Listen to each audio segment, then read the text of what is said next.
Welcome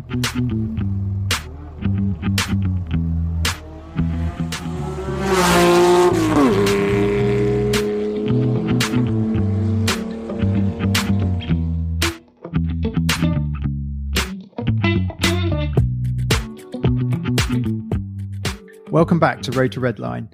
Lee, are you with me? I am indeed. Hello, Joe. Fab. How are you doing today? Very well. Yourself? We've got a really cool chat lined up today, haven't we?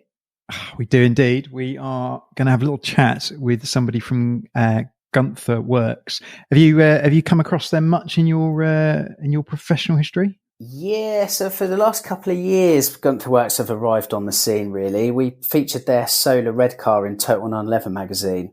I think it was the end of 2018 now. But similar in concept to Singer vehicle design, but of course on a different platform. So the chap that we're going to get on is going to explain that in more detail. And this was your doings, wasn't it, Joe, really? So why did you decide to get Damon on? I just thought, from a sort of social media following, obviously they've got some pretty crazy bits of kit, and everyone's first port of call is Singer these days, and actually seeing something on a different platform I thought might just be a little bit different and a little bit interesting. And obviously, as it turns out, Damon, who we're going to talk to today, is actually come from Singer and some other prestige brands before that, so has got some serious pedigree in the industry. So I thought would be a great person to give us a bit of an insight, really. Yeah, he's living the dream, isn't he? He's a Brit abroad, and he's got an absolute trail of success everywhere he's been in the automotive world. So it's going to be a cracking story. Shall we bring him on? Damon, welcome to Road to Redline. Thanks for being here. Hi, thanks for having us. Yeah. Excellent. So just to give our listeners a little bit of a very short, brief background. So you came from a very engineering background, MG Rover, yes, through Aston Martin, touched with McLaren, and then dived across the water into Singer. And now you are at Guntherwerks, obviously creating some pretty crazy cars. So what sort of took you from one extreme to the other? I mean, so my family is an engineering-based family, and I actually wanted to do law once upon a time. And I kind of started to feel like I wanted to go to university and start, studying law, and then hanging around cars. It's my dad's fault, this. And I kind of started working at MG Rover, as you said, where my dad was working. And obviously mass production, the track was moving every sort of 20 seconds. And I was there 5-6 years. And obviously we all know what happened to MG Rover. Obviously went to liquidation, and luckily I had a really nice position presented at Aston Martin, which, as you imagine, in your early 20s to be given a job working for Aston Martin was a dream job, surely. Yeah, it was dream start, really. And then moving forwards pretty quickly, I kind of 6 years after that, I moved. I mean, I joined Aston when it was the Vantage had just loaded onto the line. And I was there pretty much. That's a good time to start. Yeah, it was really fun. I mean, the DB9 was already there. That had moved across to Gaydon, and then I started on the V8 line. And there was one car, there was like one shell on the line, and it was all about. I didn't really know a lot in those days. I was young, and I stayed there 6 years, I said, and I moved to McLaren then. And not to belittle what Aston Martin and McLaren do, but I always jokingly say, it's kind of a bit like a Lego kit, really, once you get going, because the cars are, it's a new chassis at the start. You have new parts and you're building a car. And as long as you write the process correctly and the build sequence, it goes together pretty well. Yeah. And then I always had this passion for older cars and classic cars. And so I kind of worked on new cars, but I like the old cars.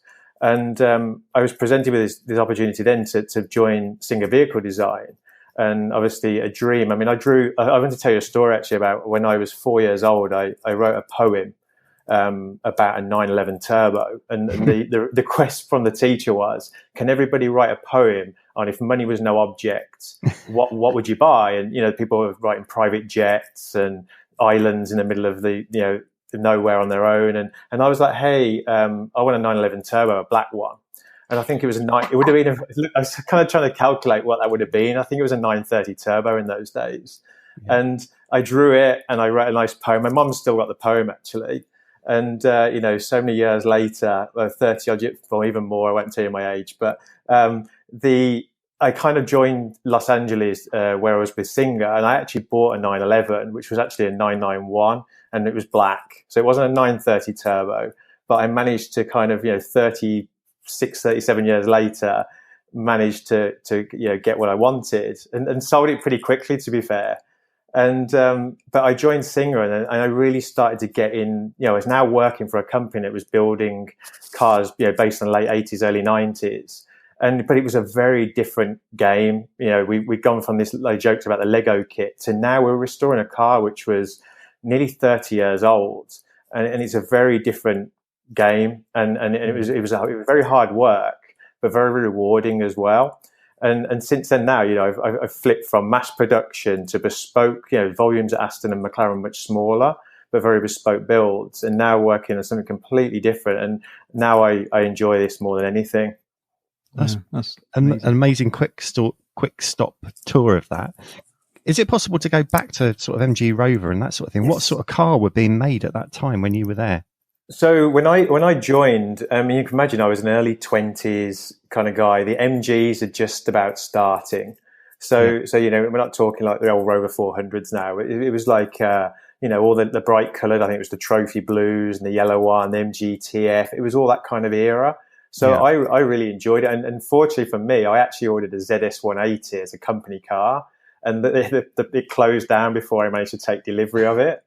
So but much different. You're very, very inexperienced in those days, and it was such a great experience. I mean, I don't know whether you must have visited, but MG in its heyday, it was such a fun place to work. There was so many people there, and I really enjoyed that. And I owe a lot today for MG Rover, because if you think of where everybody is now, I think everybody kind of moved on and did pretty well, I think, from my world anyway. Yeah. So all the people that you knew and respected there, they've all moved on to other companies and made it. Yes. So yeah. Excellent.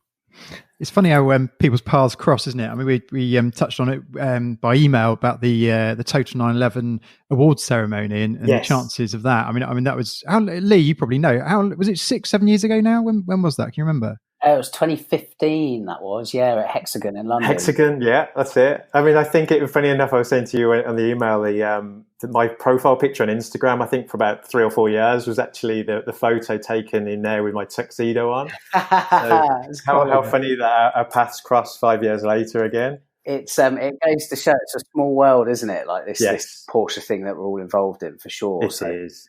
Yeah, definitely. So how did you end up at the awards? If that was because that would have been pre-Singer, I'm guessing. Yeah, it was. Yeah, I mean, so my friend he lived in Los Angeles at the time, and he was actually in London. Obviously, at this point, I hadn't moved to Los Angeles at that point, so I moved the year after.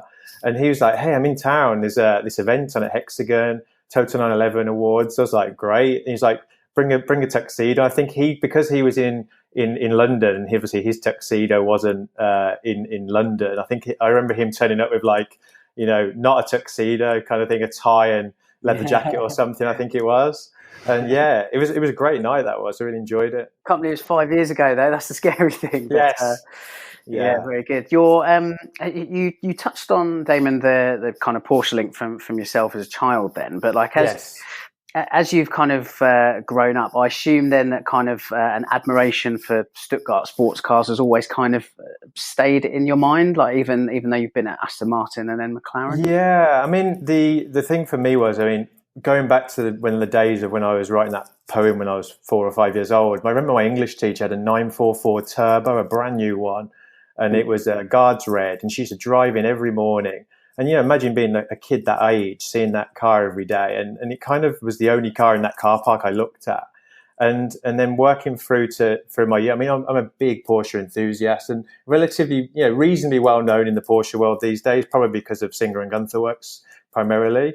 But it's kind of, we've all got our favorite kind of brands. But the thing for us guys with Porsches, I always say that there's a car in there for everybody. Not everybody can afford a Carrera GT, but there's something for everybody. And just, it happens in England all the time when I was there, but driving through LA, the amount of people with a Porsche that drive past you and wave at you, I just love that Porsche collective that it doesn't matter how wealthy you are or who you are. It kind of really, we're all on the same team. It's great. It's a cool place to be if you're a Porsche fan, that's for sure. It is. Yeah, it was a real shame that obviously Love to Court got not cancelled but delayed till November. And I was going to ask you guys if you were going. Actually, I'm booked. We're hoping to have a few cars there.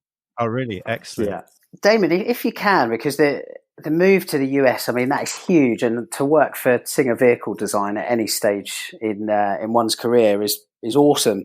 Can you kind of just shed a little bit of light on how that came around, and also kind of what is it like working at Singer? Because it's kind of difficult to get a foot in the door, really, as a member of the wider public as to what goes on over there. Yes. Yeah, so it's an interesting story. I've told this story a few times. It's quite a fun story, actually. So I was working, as you know, at McLaren at the time, and I'd spent quite a lot of time in Los Angeles. I think I was there like 3 or 4 times in 2015. I had quite a lot of English friends living in Los Angeles. As you know, when you've been yourself, it's a real great place to be. And I tried to kind of like almost design my own destiny, as in find a company with my experience in America who I could work for, whereby it's difficult to even get to America with the visa system.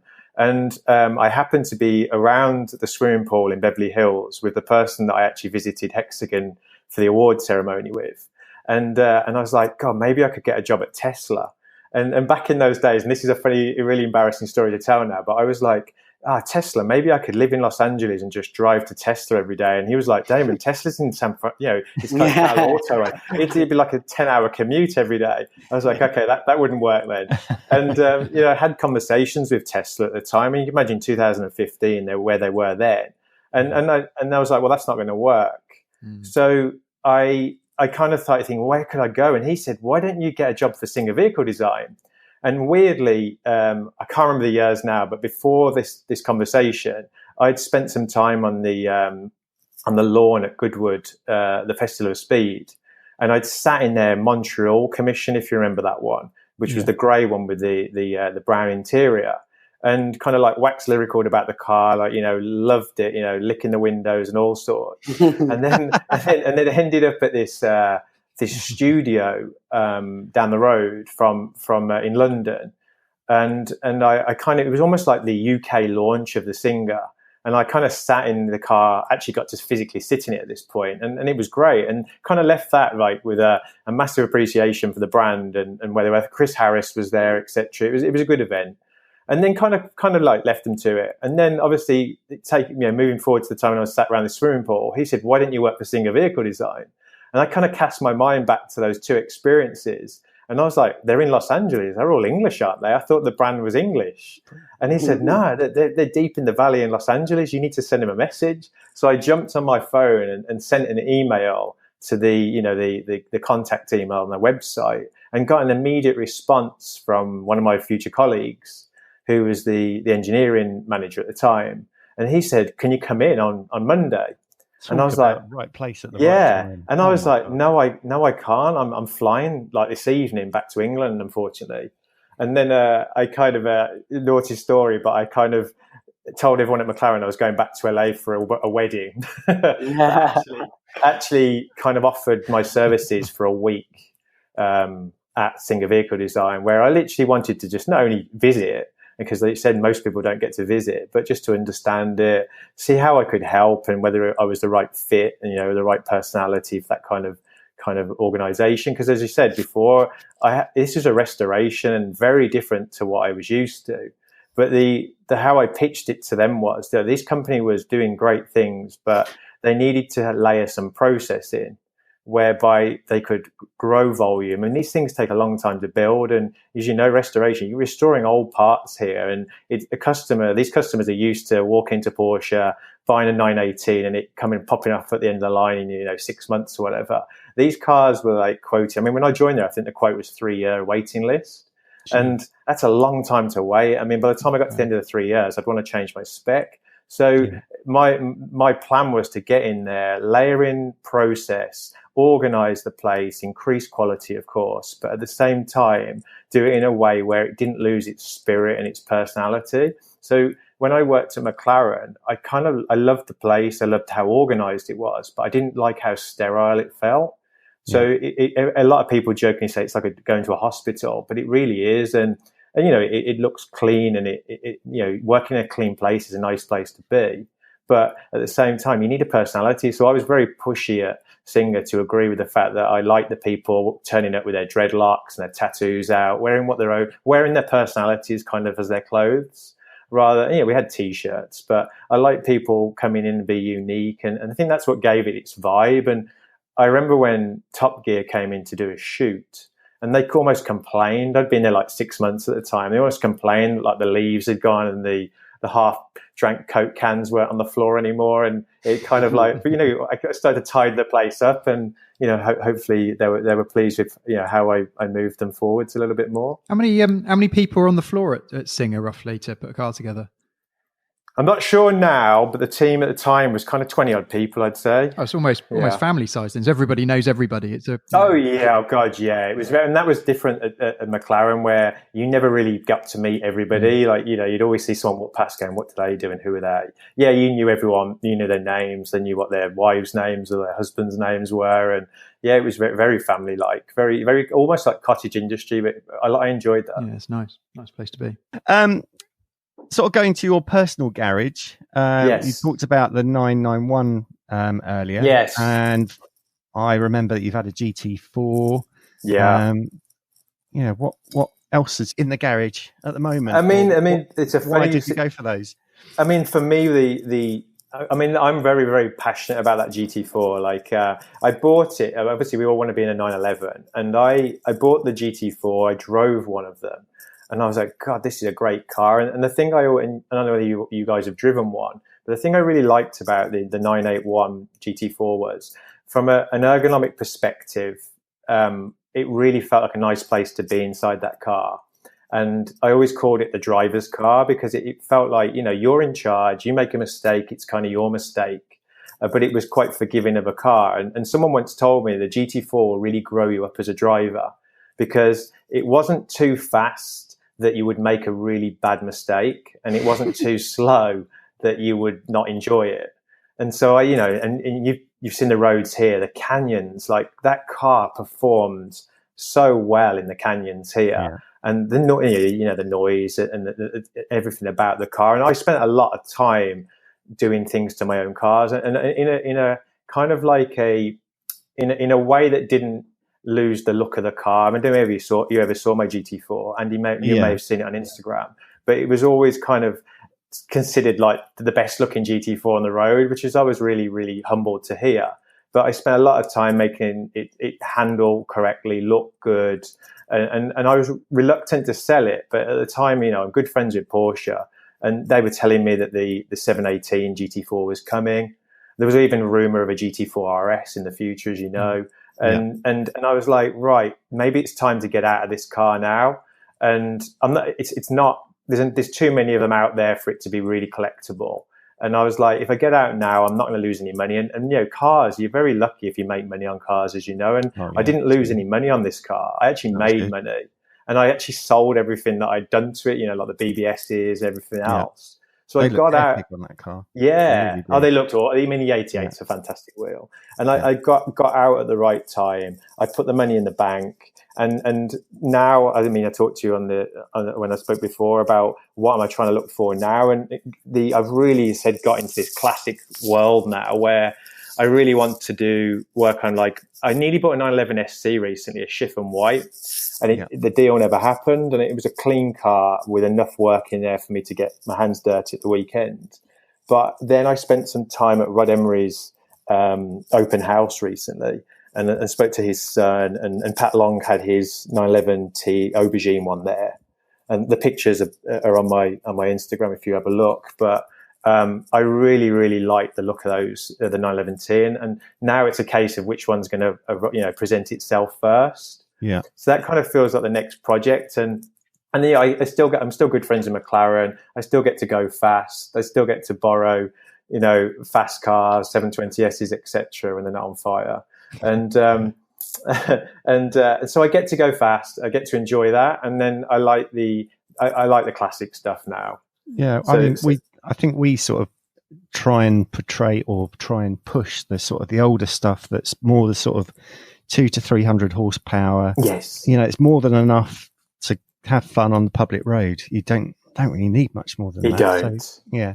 I agree. I mean, and that's why I like the GT4. Like, I mean, don't get me wrong, it was no slouch. It was a quick car, but like I say, I almost don't get the enjoyment out of newer cars anymore. It feels like they're driving you now. Yeah. And I don't know if you agree with that. I think I definitely agree with that. I mean, I came out of a GT4 3 years ago now, and actually spent a lot more time driving my little 67 912 like on the dry days and through the summer as a daily, and actually smiles factor, it's I think it's miles apart. And like you said, now I look at it and I think if you put another six figures into a new Porsche, it becomes quite, like I said, a bit clinical, and you're a bit detached from it. 992, I just think it's huge. It's just massive as a car, and anybody can drive one fast. Like you said, it's not.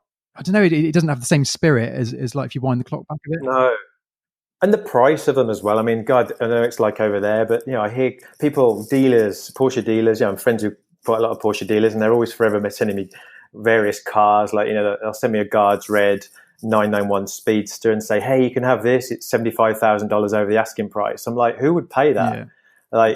And so I'd much rather chuck 40 grand into an old car and have some fun with it and enjoy the drive. I think you got a chance to make it your own as well, haven't you? Obviously, you're deep in that industry anyway, but you can have it and make it something special, which is it's cool. Yeah, exactly that.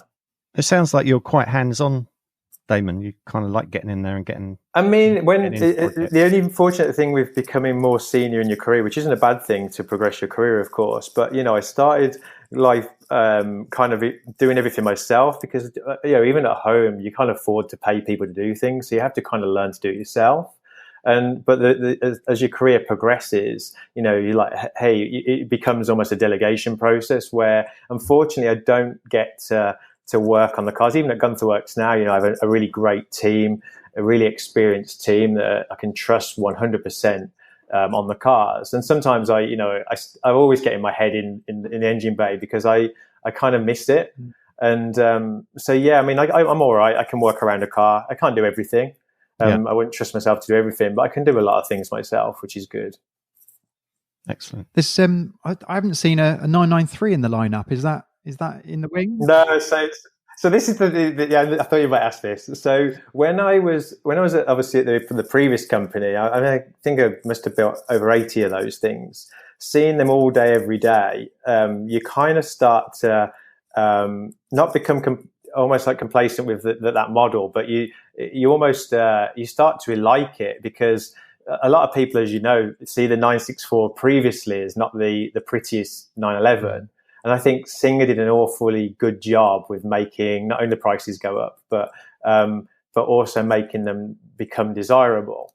And I always liked the 993. I actually nearly bought a 4S when I moved to California. So and there's another funny story. I reached out to a guy who was selling a black 993 4S, and it was such a good price at the time. And I took it into Angels Crest Highway, drove around, and I was like, oh my God, I'll take it. Kind of thing. And unfortunately, at the time, I didn't realize what the credit system was like here. And this takes you back to your previous question about how daunting it was moving to LA. I mean, I was like, late 30s at the time, thinking, I've got impeccable credit history in England, pretty much could buy most things. And then I got to America, and it's like you're a 17-year-old again, zero credit rating, no history, couldn't buy anything. And I was like, I had to just pull out, and ended up. I started life with a BMW i3 because I had an arrangement. I had an M4 at the time in England, and because of that, they do a sort of process, which means if you own a car in a different country, it's almost like an expat rule where you can buy another car in a different country with the credit history on your one in the other country. Okay. So I ended up with an i3 and then built my way up. And as you can see, I moved from the 991. I got a 964 in the end. Obviously the Cayman. I've got a Macan GTS as well as a daily now, which I wanted to talk about. Like, I don't know what you think of the GTS, but I just I just can't think of a better daily, to be honest. We nearly bought one last year for my wife, but we went Volvo XC40 in the end. Yes. Just sort of budget reasons. But I so wish that we'd gone for the GTS because it's an absolutely epic car. Yes. I mean, it just sounds great. It looks great. I mean, it's actually going for a few changes at the moment. So I'll send you a photo. But yeah, black one. I mean, I think it's just everything. You can go to the grocery store. Or you can go to, you can drive. It's got everything really. It's a good price as well.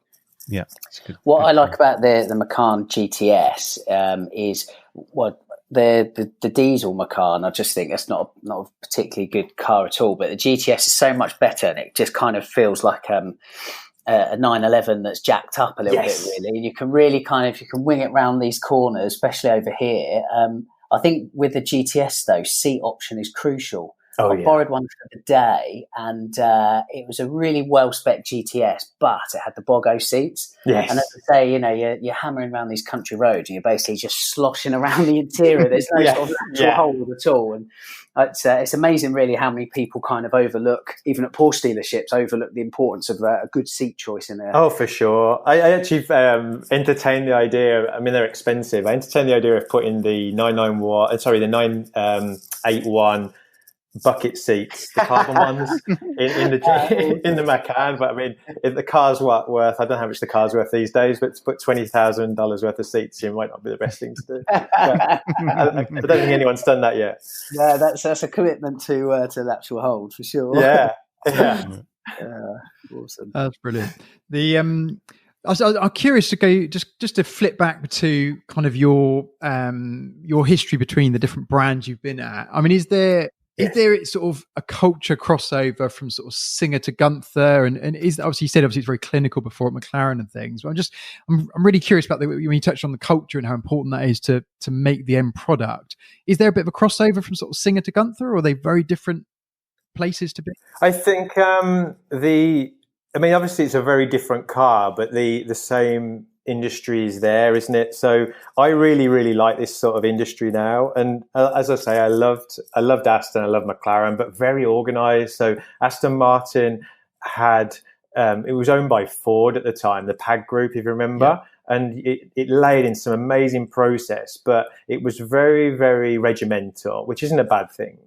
But at the same time, I think it kind of, it gave that, as I said before, that sterile feel. Like it didn't really have that personality. And don't get me wrong, it's a lot harder when you have so many.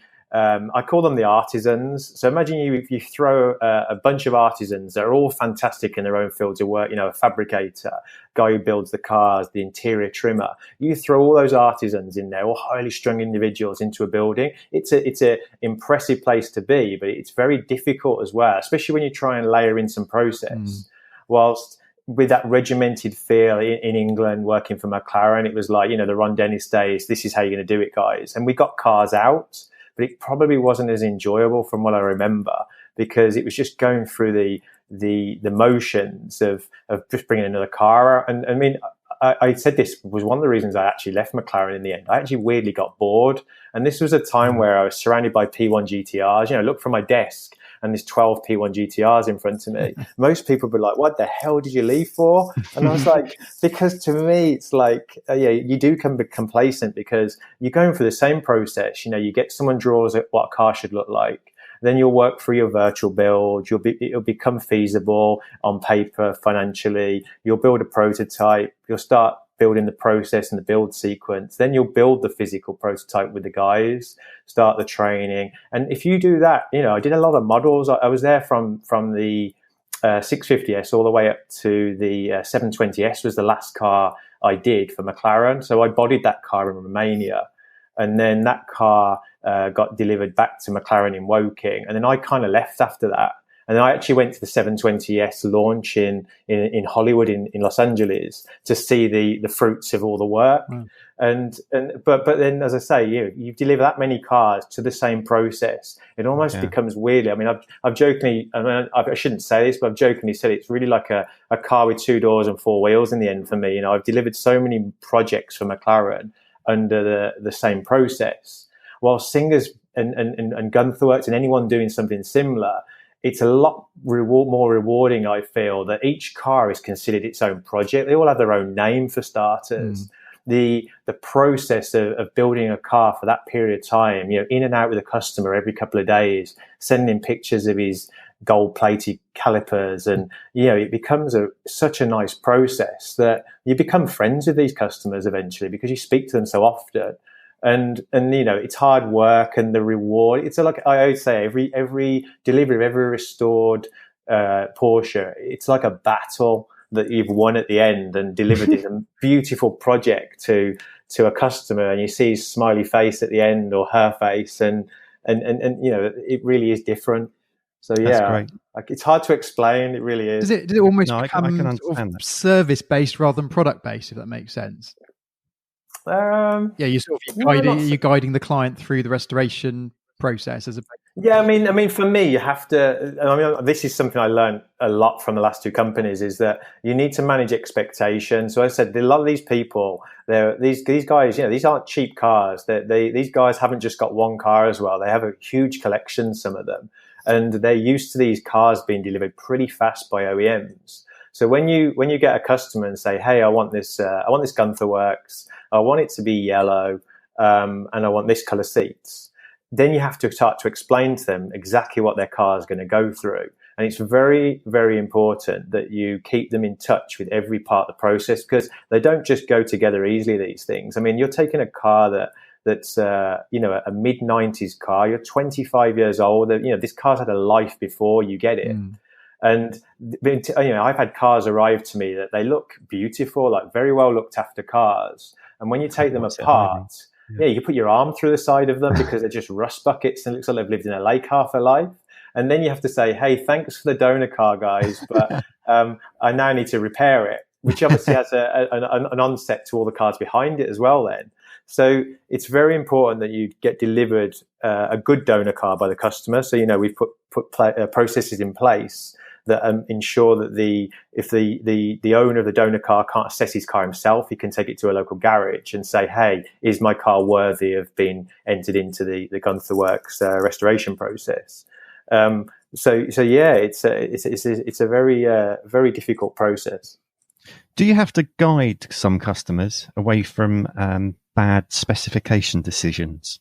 Yeah, I mean, to me, it's always that one. It's tricky. The customer is always right. I kind of hate that saying because, I mean, some of them they're crazy. I mean, I remember at the old company, a guy wanted his interior to look like Superman outfit. So he wanted a blue tachometer, into the yellow outside and a blue interior with some red and whatever. And we were like, no.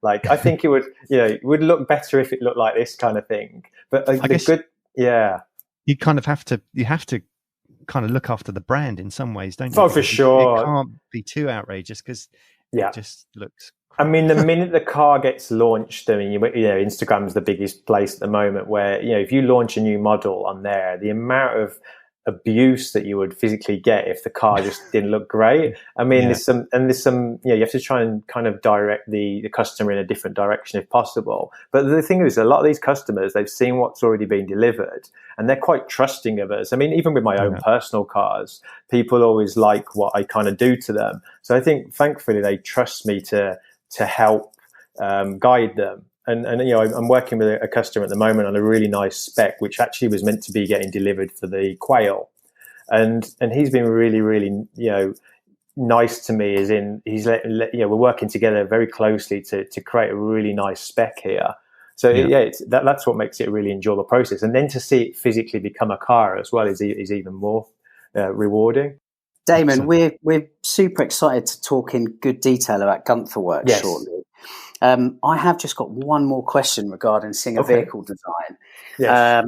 I mean, as a journalist, I've had to sign like no end of fastidiously curated documents from Singer to state that when we talk about the car in the media, it's not a Singer 911, it's a Porsche 911 reimagined by Singer vehicle design. Yes. How close and how good is the company's relationship with Porsche kind of behind all of that? Because in chatting to one or two people high up at Porsche, I know that there is a real respect for the company there, isn't there? But I just want to know, like, how much of that have you guys felt? I think, I mean, when I worked there, we were all very good friends with Porsche, and even at Guntherwerks now, we're very good friends with Porsche. And the thing we have to be very careful with here is that we're still using their car and their badges on the front of the car. So, obviously with the Paul Walker incident, there's always a worry, and then that was a very expensive lawsuit for Porsche, as you know. And if someone unfortunately had an accident in one of their cars or one of our cars, it's still the car could be upside down, but it still has a Porsche badge on the front of it. So I can understand why Porsche, sort of selective and who they allow people to do things to their car. I mean, funny enough, I had a message the other day from he didn't work there, but he told me that the other company, Telia's Diva. Are you familiar with that company? No, they built. I mean, I won't throw them under the bus, but they built a Targa that looked very similar to Singer's first Targa, almost the same. It was even the same colours, and they got closed down by Porsche. So that's what he told me, and they're not allowed to make another car.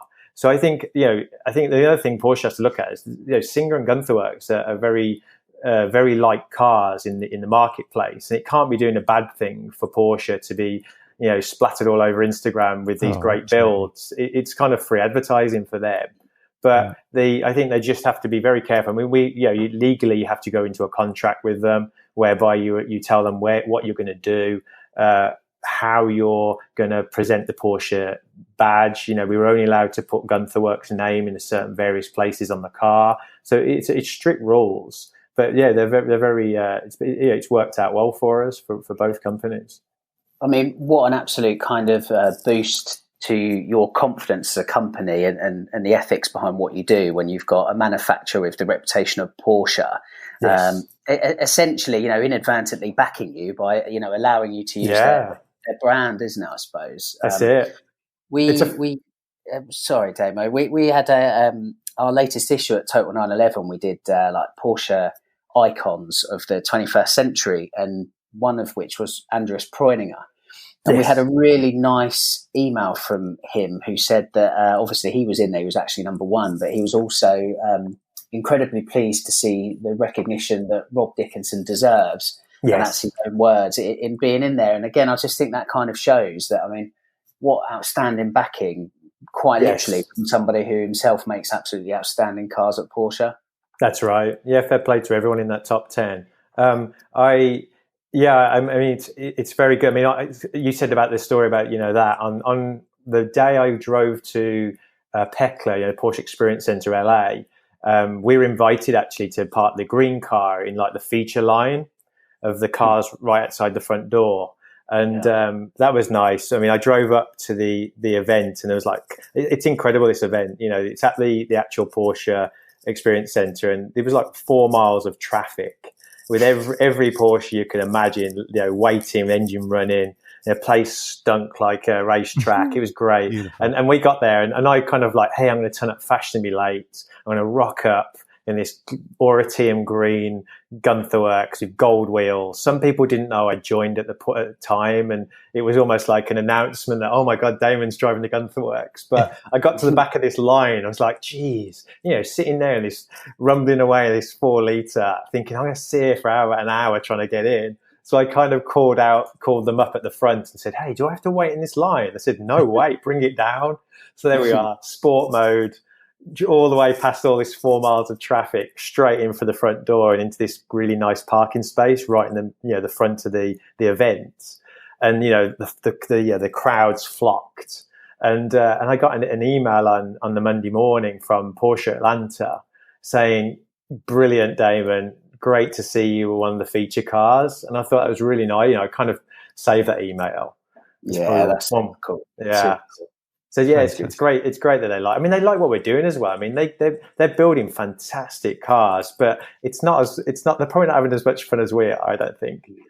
Well, it expands the brand, doesn't it? It does. Expands wow, yeah, it's great. It's really good. And everyone's having a go now, aren't they? So I saw I mean, this was some time ago now, but I saw someone sent me a link that said the top 50 Porsche restorers in the world. And obviously that was the top 50, which meant there was probably another 150 trying to be in the top 50. Oh, yeah. But it was like, it's almost like, it almost became like, oh my God, who else is going to have a go at this? But, you know, I frequently see Guntherwerks appearing in the top 10, which is pretty cool. Absolutely. Before we sort of delve into Guntherwerks, I was just wondering, you know, you moved to America, the dream Singer. Yes. And you had a great time there. Why did you decide to move on? I think it's a little bit where when I was at kind of McLaren, like I said before about that P1 GTRs everywhere, it's like, why do you leave there? I mean, it's a weird, I shouldn't say this now, but I kind of have a little bit of a sell by date where you can't, I mean, some of these guys, I don't know how they stay at the same company for 30 years. They must really love the place. But I think for me, I'm one of those people that really, really likes to help companies. And I talked about when I joined Aston, there was one car on the line.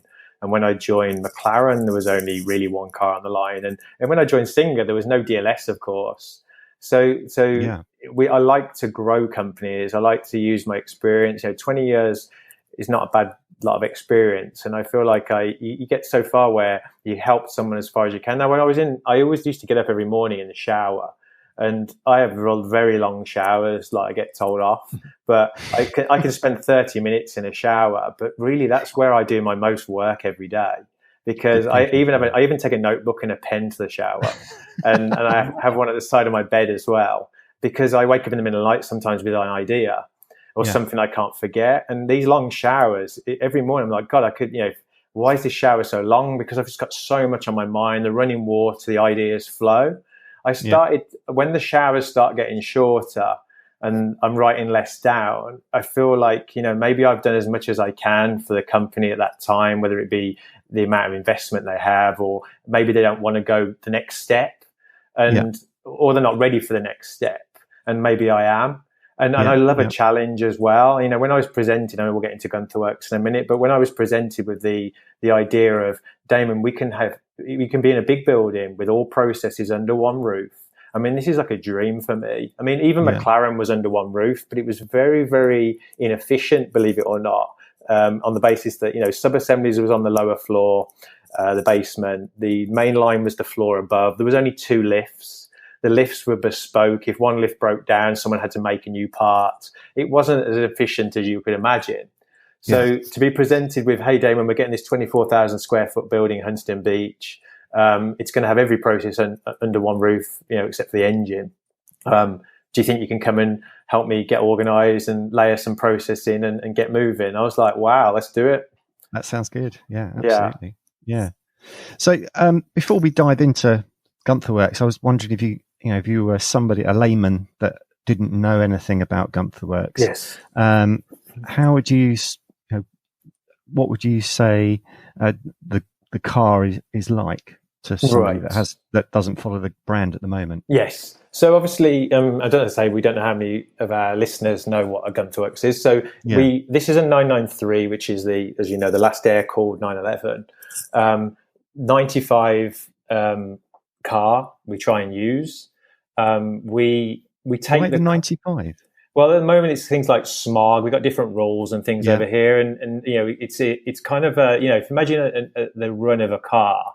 There's various different model changes that Porsche were making. We've kind of grown to enjoy the 95 as the car for. I mean, we can use it. I do like that because mine's a 95. There you go. So you can make yours into a Guntherwerks one day then. Yeah. Okay. Dream. So yes. So for me, it's kind of like we're taking a 993. We've took the best of the last air cooleds, the most advanced air cooled there was. We've stripped it down. We've taken the donor, we've stripped the car down completely to bare metal, and brought it back to the condition it was when it left the factory, there sort of 25 years before. And go through various processes of media blasting the car, priming it, rebodying it. It's all in carbon fiber, of course. And the when you explain what does it feel like, it's kind of like how I explain is imagine if Porsche had built a 993 GT3 RS. I think this is what it would be, and I think that's the best way of explaining it to anyone that doesn't know what it is. And what do you think was the big decision to use the 993 as that base?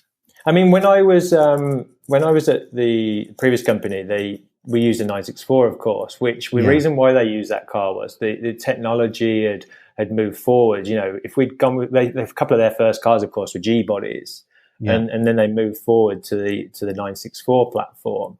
And obviously, working on that basis, if you can then move on a little bit further, a car, I mean, I've even noticed now, if you start taking a 1995 car apart, it's significantly better than a car sort of 5 years earlier than that, because it hasn't been sat around for another 5 years or been used for a further 5 years. So I think by taking the last available 911 that was air cooled, I think it was a good pitch. Yeah, that works, doesn't it? I think that makes sense. What I'm curious to know a bit more about the business end, so to speak. So obviously, you guys are punting that out to Rossport Racing. I mean, can you give us a rough rundown of is every engine the same at the moment? Are they doing different specs? Is it a one size fits all for Gunther at the moment? So, I mean, obviously, I haven't been there forever. There's a lot of things changing. We're making or continually involving the company every day, really. But Jeff does a great job at Rossport. He's a very acclaimed individual. His company they make some brilliant engines. Now, this is a 4 litre. There's only a 4 litre available at the moment. Obviously, there's talk of maybe doing things a little bit differently in the future. I mean, one person there's one guy here who all he does is drive his car on the track, and that's only one at the moment. Literally gets delivered to the track, drives the track, and then goes home, whilst everybody else is driving it on the road. Now, as you can imagine, maybe these two cars could have maybe a different gear ratio or whatever it be. So there's talk of doing something maybe a little bit different in the future. What's I mean, how far do you think they take the engine at the moment? I mean, is it still got loads left in it, or are they taking it quite near the line already, do you reckon? Yeah, I mean, if you can imagine a car that's as light as the Guntherwerks. I mean, I think I actually did a calculation, actually. I mean, I think it's 1,214 kilograms translated from pounds, which, if you imagine, that's a light car. Yeah, really light. And then you stick a 4 litre in there, 400 plus brake horsepower, naturally aspirated. You can imagine what it goes like. Yeah. Are they? I mean, do they run them all up on the bench? So do they come out sort of blueprinted pretty close? So they go on the dyno up in Oregon. Obviously, Jeff gets his dyno report, and then obviously when the engine comes back down here, obviously then once the car becomes a car and the engine's inside the car, we then take it to the dyno and obviously do further tuning then to give it a little bit more. Okay. So yeah, that's been great. That's been a really good idea, because obviously when we started out, they weren't doing that. Okay, excellent. Yeah. Makes sense. Going back to the body and the weight. There's obviously a lot of carbon fibre. Yes. What's actually left of the original shell? So what's left is the cowl. So they retain the cowl underneath and the doors. Now the thing with the doors is I always like the feel, the noise of a 911, an air-cooled 911 when you shut the door. It's like the metal noise. Yeah, and imagine having a carbon door. You've seen that, you've shut the door, you don't even know if it's shut, or you have to go and check. And I think there's that, and there's also a lot of, imagine the implications of developing a new door that was carbon fibre. You've got to crash some cars. Yeah, you can retain the door beam inside. So if you look at the car, it's the cowl and the doors. Pretty much everything else is carbon fibre. So how much of the underside is that still? No, you retain that. I mean, really, you're pinning the panels onto the. So you've got the wings, the roof, all of the bumpers, side skirts, that sort of thing. Okay. Exactly. Yeah. All the rear fenders, front fenders, the hood, the bumper, everything. Yeah. Is all the carbon fibre work? Is that outsourced, or is that done in-house? No, and that was something that really attracted me to join it, actually. It's all done in-house. So imagine being able to look after your own quality, not have to rely on people transporting parts across the world to you. If you want to make a change or you're not happy with something, you turn to the guy next to you and tell him that he needs to make a change. So it's that was something very, very attractive to have autoclaves in-house. And that's where the parent company came from, isn't it? So again, the parent company is that type of work. Is carbon fiber, isn't it? Well, exactly. That's where. So a funny story was when I joined, obviously the bigger building didn't exist. So Vorsteiner, who is obviously a very, very successful company in their own rights, the sister company, obviously they've become well known for all their carbon fiber panels and body kits and obviously their wheels. So we had the experience in-house already. So then just to grow it into another business, and obviously we kind of started getting in the way then as we started ramping Guntherwerks up. It was like, get out, guys, we need our own space back. And so we kind of took our own building and became our own company. There's a Guntherwerks name on the door now, which is, I think it's made people kind of almost stand up and think, God, this company is the real deal now. And we did a launch. I don't know if you saw, we did a Guntherwerks launch party recently. It was so well visited, and I think people were like, "Wow, these guys mean business."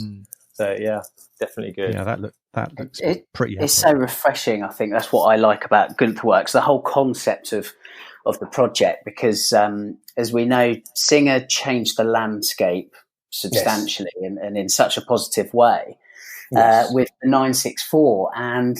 As you rightly pointed out earlier on in the interview, that kind of spawned other companies who quite unimaginatively actually went, "Oh, well, we can do that." Yeah. Yes. And lots of people are doing their own interpretation, if you like, of this reimagined car. But it's all much of a muchness. And actually, particularly of people in this country, from what I've seen, a lot of it is outsourced. So you think, well, what is yours as a company? And then you guys have come along and it's the 993, which I think it's about time the 993 got a bit of love, because it's thought of very fondly anyway as the last air-cooled car, and almost, it's the zenith, isn't it, of air-cooled engineering at the time. That's right. And it's a whole new platform. And that, to me, and I'm sure to many enthusiasts out there, is what is so damn exciting about it. You are the first to do it.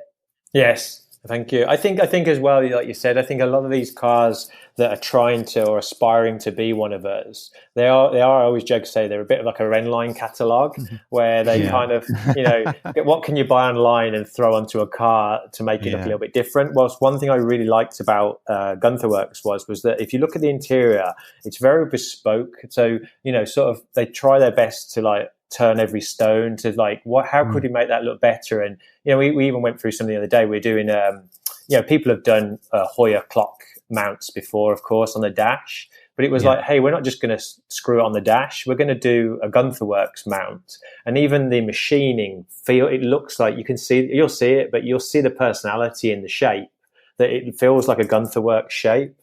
So I think the shift knob you might have seen, it's all this work is done in house. So I think that's one thing, the bespoke feel, that it's not, no one's really doing what we're doing.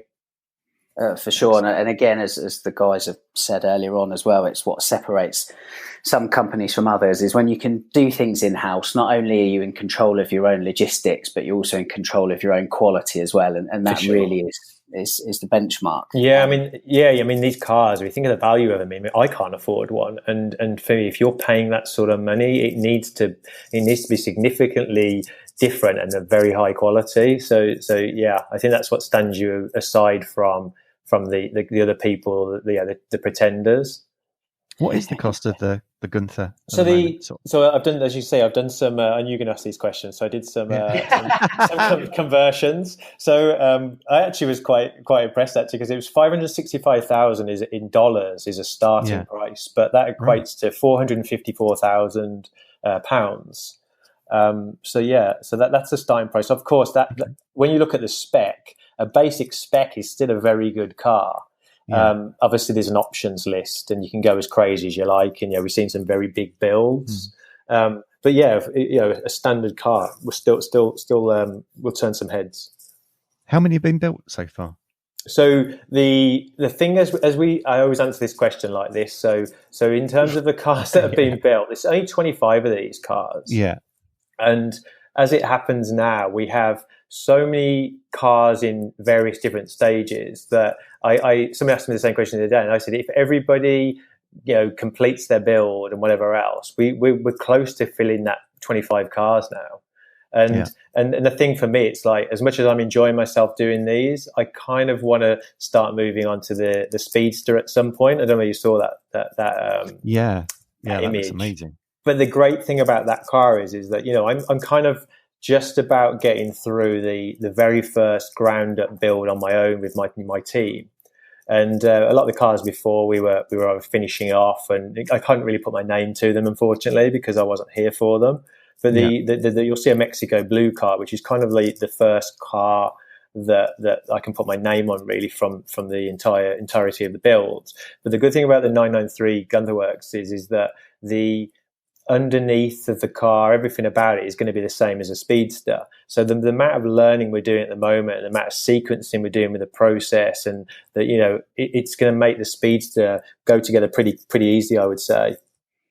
And how many are you going to make of the Speedster? Still to be confirmed. I'd like to think it was, it all depends. I mean, it was very well received when we launched the rendering.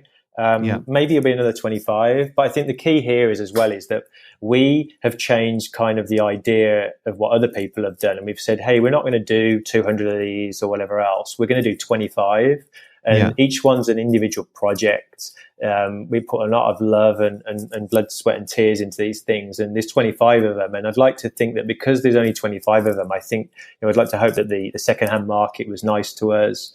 And then it became more special. You see one driving through Monaco and you think, oh my God, that's only one of 25. Yeah.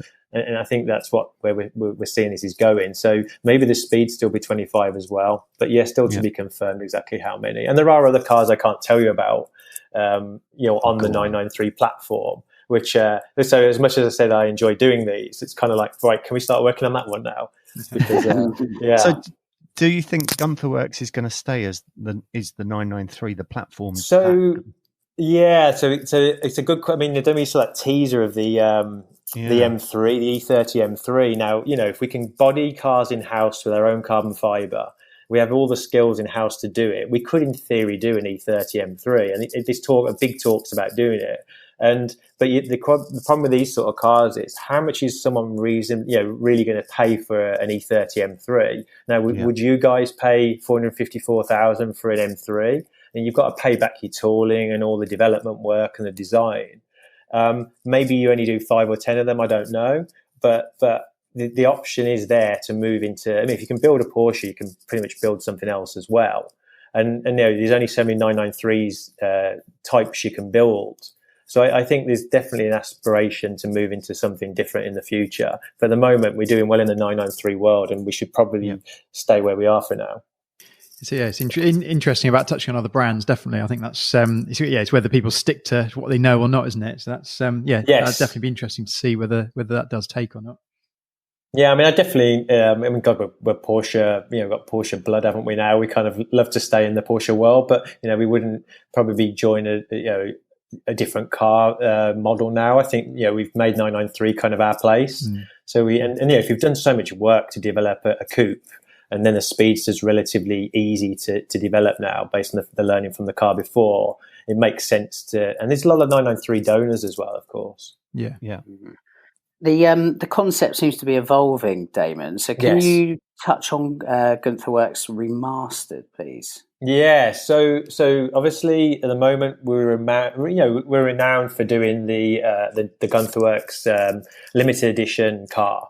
Now I'm telling you it's secret news here, but we were very, very close to announcing GW Remastered now, which is non-Guntherwerks cars. But we were basically trying to say you rang up and said, hey, I've got a Ferrari Testarossa. I really love it, but I hate the interior. I'd like to do a few things or get your opinion on what you could do for me. We were very open to having a look at any project like that. and using our skills in house. We restore cars, we trim cars, we can do many things for many other brands, and this might help start to develop a future concept for the other Guntherwerks division as well eventually.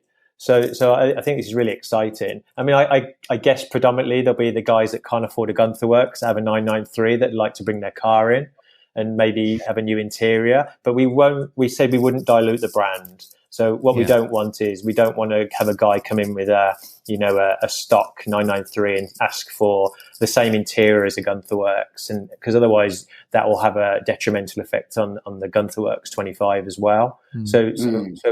But I think, learning from my experience working for McLaren, if there was a guy that was buying a 570S, which wasn't a cheap car, but if he watched and looked across from his own build and he could see a P1 going down the line, and he kind of knew that the same building was building P1s as well. So it's like, hey, I had my 993 remastered by Guntherwerks. I think it's a nice direction to be taking ourselves in.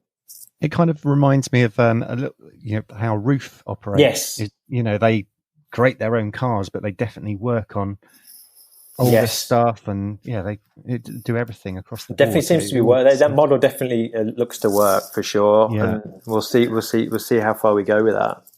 I mean, you mentioned Testarossa there, Damon, as an example. So you're clearly happy to dive into other brands, but like in terms of Porsche, so can someone turn up with, say, a 991 Turbo S and say, I love what you do conceptually, can you do anything with this modern car, or is it something that you want to stick to kind of like modern classic realm? Think, I'm talking personally now, I'd rather stay on the classic side, because I think it's, even when you open the door and the smell comes out, it's like, right, let's get in this. And then not to belittle the 991s and 992s, we still like them, but if a new car comes in, it's like, am I going to get that excited by this? So I think we wouldn't say no, of course. I mean, it would be foolish to say no to everything like that. I'm open-minded, but I think we have a right to say maybe go to this company instead as well. And I think there's the warranty thing as well. I think people with the newer cars might be a little bit more reluctant to start ripping their interiors out of a 992. Potentially. Do you think there's some? Is there a bit of a sort of a recipe that you need to kind of muster up in the pot to make a car, a Gunther car? So like you said, it needs to be the right base to kind of to inject that spirit into it, maybe? And I think as well that someone that knows us probably sees us as a Porsche company, so that's why I think predominantly most projects that come in will be Porsche ones. At the same time, I struggle to work on things that I wouldn't get excited about. Someone said to me, "Hey, Damon, you can come and work for, I don't know, I can't say a company, but maybe Toyota." They do great things and they sell a lot of cars, but I couldn't do it. Like, how could I give up building, redoing an old car versus a brand new Toyota on a production line? I just couldn't do it now. So I'd definitely be picky and choosy with what I said yes to. Yeah, I'm not surprised, and it seems from what you said so far that these the remastering of these cars, if you like, it's going to be aesthetics or haptics as well, which is a buzzword at the moment, isn't it? But what if somebody comes along and says to you, like, bloody hell, I've just heard the Sting Commission and I need my 993 to sound like that? Can you do performance stuff? So you'll see when we launch this out. So I haven't, although we obviously kind of getting renowned now for our kind of high finish on like interiors and the bespoke elements of those, but we have Jeff at Roth Sport. I've even had a little chat to him about, a guy reached out to me with a 930 Turbo actually, which got us thinking about this kind of concept. And he said, hey, it started life as, I want a red interior in my white 930 Turbo. And then it was like, hey, could you change the wheels for me as well? I'd like some Fuchs. And then also, could you do anything with my power of my car? At which point I contacted Jeff and said, Jeff, how many 930 Turbos have you tuned up? He was like, a lot. And I was like, okay, so that's not we're connected with Roth Sport, so he would be our engine tuner or supplier. So I think we're definitely open to a lot more, and obviously then there's all the idea of the paint and the body. So I know you've seen the pictures of the Aura TM green car. People, we paint our cars in house ourselves, and people have really, really commented on how rich the paintwork is and how well we paint the carbon. So, we don't just paint carbon, we can paint steel cars and whatever else as well. So someone might come in and say, hey, I want my car ripped down to the shell and could you repaint it? That's definitely something we'd say yes to. It's quite interesting also the body lines on the Gunther's car. They're so well defined and small, like a very good current car. Their body lines, the gaps are tiny, and everything on the Guntherwerks seems to be that way. It's very, very. The thing I loved about I can't take any credit for that. It was before my time, but the thing I really love about the Guntherwerks, if you ever look at a picture of a 959, how the front of the car and the back of the car are pretty. It's a square car. They kind of are as wide at the front as the back. And the thing is, it really, it's 6 inches wider, this car. And for me, if you put a 992 next to an older 911, even a 964, it looks like a tiny little car. Whilst if you put a Guntherwerks next to a current day 911, they look, I think it's a little bit wider than 992 actually, which, wow. And the wheels are huge as well, of course. Yeah. The How rear, big are they on the Guntherwerks? Oh my God. So if you think of tyre sizes, which is what we're all kind of familiar with, the front tyres are like 295s and the rears are 335s. So if you look at the back, it's, there's a lot of rubber there. Yeah.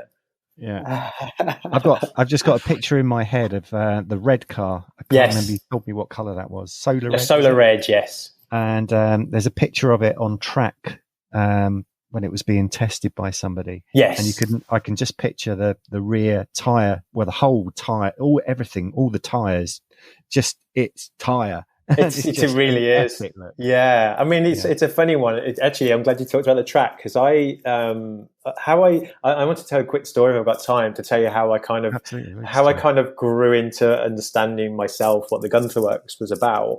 So obviously in the early days, I couldn't, when Guntherwerks launched, I couldn't, openly go and stick my head in their engine bay because the car paparazzi would have got me.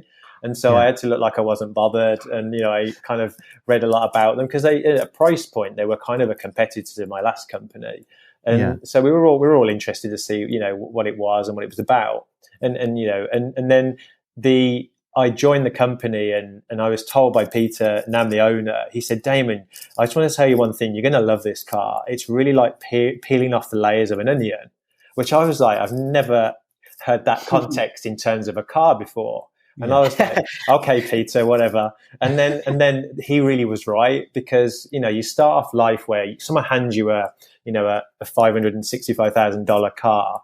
It's not your car, of course. You have to respect the fact that this is a very highly tuned, powerful performing car. And, I've driven pretty much most Porsches out there. So, I'm trusted to drive these kind of cars. Yeah. But I'm very respectful of it, so you kind of do drive like a grandma on the first trip because, you get used to what it is and what it can do. So I didn't really peel any layers off at this point.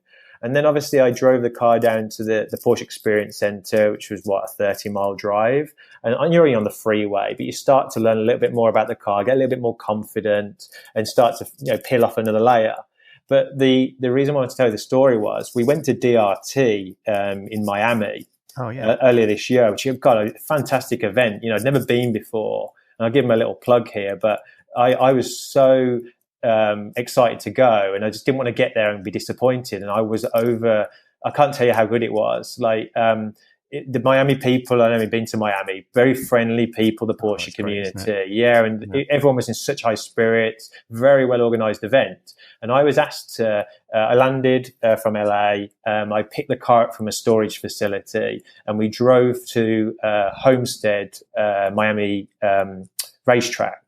And Jeff was there in his 911 Baja. Then TJ was in his white Baja as well. I don't know if you've seen that car. Yeah. And we kind of drove into the track together in convoy, and everyone was like, "Whoa!" These three cars together, bright green 911 with gold wheels, and then they're two liveried up off-road cars driving through Miami. It was making an entrance. Yeah, it was. And we turned up. It was like, right, we rocked up. And the idea for me really was to kind of launch Guntherwerks on the East Coast and hopefully generate some sales and just really kind of have some fun and just show that community what we had. And it was so well received. But when I pulled up to the track, I reversed in next to the two guys, and the organizer came up to me and said, "Hey, do you want to do some hot laps?" And as you can imagine, I'm like, "Yeah," but I was like, "Hang on a minute, this isn't my car." I mean, if this was seen on Instagram where everything else appears on there, and I'm hooning around the track doing strange, speeds and whatever else, I might get in trouble. So I called the owner. And I was like, "Are you all right with me driving your car? I mean, I'll be careful." And they were like, "Yeah, just stay at the front or the back so you don't get loads of stone chips or whatever else." So I was like, "Okay, we'll stay at the front." And I took it out, and then this really was where I peeled off those final layers of that onion that Peter had kind of warned me about. And the noise that thing makes. I mean, can you imagine 4-litre air cooled, 400 brake horsepower and more, hooning round Homestead. The track was empty because obviously there was no fans there because it was a closed event. But the noise bellowing off the walls. I mean, I listened to videos afterwards and I was like, that sounds incredible. So you can imagine what I felt when I was driving it. And I took my other half out with me. She was filming it all, enjoying herself. And we went around the track. But I remember coming back and we took our helmets off. And so no one really knew I was driving the car at that point. And I overheard these two guys talking about what they'd just seen. And they said, "Did you see the GT3?" And this was a 991 Gen 2. And he said, "Hey, did you see him go around the track? It was a little bit uneasy, lifted a little bit here and there on the chicanes." and then he's like, "But did you see that green Guntherwerks? It didn't move. It was like stuck to the ground." And I was like, "Well, I'm not the racing driver, but I'm not that bad at driving." But I think this was all car. And that's where, not everyone will unfortunately get the experience I had and get to drive it around a track. But the thing for me was this car. And this takes me to the part of the story I already wanted to tell you about, where I driven to the track and drove the track. So this is a car you could take your partner to lunch or dinner with, and in a smoothly, as relatively speaking, smoothly way, and then go, all hell on the track as well. But after that event, I then drove that car to Garage 26. And I don't know whether you're familiar with Garage 26, but one of the best Porsche collections I think I've ever seen with my own eyes. And they had everything. And I went into this car lift covered with dead flies all over the front, stunk of gas, drove up to into the lift. The lift got to the second floor where there was a car collection. And everyone told me before I got in there, the real big collection's on the top floor. You'll probably be on the second floor. So the barges got out at the second floor. And then I was like, "Come on, top floor. And it was like unanimous decision. No, top floor. So we got to the top. We drove out, battle hardened, dead flies all over this car, pulled out. And then they had obviously an in-house detailer, which as soon as the car arrived, they could see the dirt. And it was like, "Quick, get on that car." They cleaned the car so it looked as clean as the garage queens in there. And that evening, the joke, because I went back then and took off all my sweaty racing gear and put on my night outfit, and my partner put her, I think she put a dress on, and we went back and no one really knew we were to do with the car. And I jokingly said, "Which car on this floor drove around the track some hot laps all day today and is now sat in here?" And no one could believe it was the Guntherwerks. And I think that was the, kudos to Guntherwerks for creating a car that, although I talked of as the GT3 RS on performance, but the fact that you can also drive it on the road and have fun as well. So it really was an all-rounder, if that makes sense. Yeah, it's a whole package, isn't it? It's not looks. It's not. Yeah, it's just everything. Well, someone said to me that, I mean, I drove it to Malibu a different weekend because I felt that was the right place to take it. Jay Leno was there and Bruce Meyer and all that kind of stuff. And we drove in, really nice crowd, I really enjoyed it. And I actually reversed in and ended up stuck next to a Singer as well, which was funny. And because it was great to see the two cars together, and I was lucky enough to have worked for both of them. And people flocked to the car, and people asking questions. But after that event, there was quite a few photos that got shared, and I got tagged in most of them. And someone actually commented saying, "Oh my God, I could never drive that car around LA. The front splitter would get ripped off. It's so low." But the car actually has a lift button, which is like new cars today. Where and I never touched the splitter once the whole weekend. And I've seen LA. Some of the roads are really, really bad. Yeah, and I mean, my GT4, I think I got through 5 splitters in that thing, and I'm careful. So yeah, it's a very usable car, and I can tell you that from first hand. Epic. Yeah, I want one. Yeah, how do I get one? I was going to say we're huge fans of just the concept of what you guys are doing, and absolutely all the best to you, Damon, out there. Thank you very much. I'm sure you're going to leave your mark on Guntherwerks like you have done clearly elsewhere in the automotive industry. Yes, we'll definitely have to come and visit when you all come out here and come and visit us, and we'll take you out in the car. We would love to. We'd absolutely love to. We'll definitely hold you to that one. Yeah, sounds good. Yeah.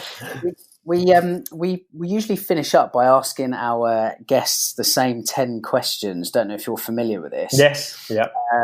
It requires a quick think and a one-word answer. Okay. If you're okay to do that, Damon. Depends what the questions are. Joe or Andy, do you want to give it a bash? Yeah, I'll hit the questions. Yeah. Wicked. Cool. Right, so Damon, we're going to hit our 10 fast fire questions. One word answers. Don't need to think too much about it. Are you ready? Yeah, I got my buzzer. Go for it. Right, number 1, air or water? Air, of course. Good answer. Number 2, favourite Porsche model? Oh God, Carrera GT. Number 3, favourite Porsche colour? Oh God, this is a hard one for me. I'm going to go with Carmine Red. Oh, interesting. Okay. Yeah. Number 4, ultimate Porsche icon. It's a hard one, this, because Magnus Walker's a very good friend of mine, but I really love Magnus, and I know you had him in your top 10 as well, Lee. But yeah, I think he's done so much for the brand, and it's not come from being a paid Porsche person. It's from the heart, isn't it? And I think for that, I'm saying Magnus. Fabulous. And number 5, favourite track? Favourite track? Oh, God. Sebring. Fair enough. Number 6, Tafouche or not Tafouche? Not. Oh, okay. Controversial. I'm doing my own wheels now, aren't we? So we've got very true. Yeah. Right, moving on to number 7, stock or hot rod? Sounds like a daft one, probably. Yeah, hot rod, of course. Yeah. Number 8, narrow or wide body? I got told off by that, by the way. So I had someone direct message me on Instagram telling me off for ruining Porsches, he said. Yeah, he said he couldn't believe that I was taking them apart, and I think he overlooked the fact that we were making them better. There's always one. Yeah, there was. Right, number 8, narrow or wide body? Narrow. I was wide before, but I'm narrow now. It's a weird thing to say, because from a 993 Guntherwerks perspective, was the wider the better. But it's a weird thing, and I know it's way more than one answer, but I love the 4S 993 and everything about it. And then the narrow bodies, it's kind of they're the collectible ones, as we all know. And when you see a narrow body, I just, that's what does it for me these days. And from an older stock perspective. Is it something weird? Do we all sort of grow up, and is that the way everyone goes? It's everyone likes the wide, and then we go narrower. I always have I have the analogy that the wide body is the one that's had the tip job and the lips. Yes, exactly. Yeah. As you get older, that's it. You get way past that as you get older, and you want a hot one that hasn't had all the work done yet. Exactly. yeah. That's it. And number 9, let's go. Cars and coffee or a track day? Oh, I'm starting to like track days again, but cars and coffee, because it's such good fun. Obviously, we're not doing any at the moment, but cars and coffee, Los Angeles all the way. Love it. And number 10, last but not least, back seats or no back seats? No back seats. Yeah. Solid answer. Yeah. Solid. Absolutely solid. Awesome. Great set of answers there. That was fun. And I have to say as well, your sentiments, Damon, on the Porsche icon with Magnus, absolutely spot on there. Very well put, sir. Yes, yeah, good guy. And I enjoy his cooking lessons at the moment. It's unbelievable, isn't it? Yeah. I even messaged him the other day saying, "Hey, can you let me know where you're getting your HP sauce from? Because my bacon sandwiches with like local red sauce is not as great as brown sauce." And funny enough, someone DM'd me or commented on his picture saying, "Damon, we've got you. We'll send you." And I'm like, wow. That is awesome. Absolutely awesome. Yeah, great lad. Absolutely fantastic to have you on today. Like I say, it really is our pleasure to be chatting to you on this. So all the very best with Guntherwerks going forward. Thank you very much. All the very best. Thank you. Thanks for your time. Cheers, Damon. Much appreciated. What a cracking guy. Oh, amazing. Literally the original Brummie come good, I think. It was funny how his accent migrated from a bit more of a Yank twang at the start to kind of coming back home, if you like, wasn't it? So his Brummie roots reign supreme. Yeah. I mean, it's. I don't think it gets much better than that, doesn't it? Literally, playing with cars at the top end, and obviously Porsche specific as well. I mean, it's like literally living the dream, isn't it?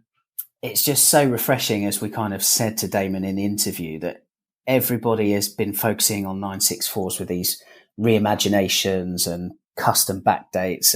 Nobody is doing the 993 thing apart from them, and they're doing it really, really well. So we do wish those guys every success. We'll share some pictures on our own Instagram page of the Sting Commission, which is Guntherwerks' latest 903 project, but also definitely worth following not only Guntherwerks' Instagram page but also Damon's himself, because it's just crawling with automotive porn, isn't it? Really, quite literally. Yeah, the Guntherwerks page on Instagram is, believe it or not, Guntherwerks. So not too difficult to find on that one. But Damon is Damon_Jones. So definitely give Damon a follow there, just to kind of get a little bit of behind the scenes action of what goes on at Guntherwerks. But also, to be honest, just Californian car culture in general. It's just absolutely kicking over there, isn't it? So yeah, I think he's definitely he's living that, breathing that day by day. So I think it definitely gives you an insight into what's going down all the way over there. Yes, we'll pass this over, won't we, to the editing sensation that is Andy. And in the meantime, we better line up our next guest for Road to Redline, hey?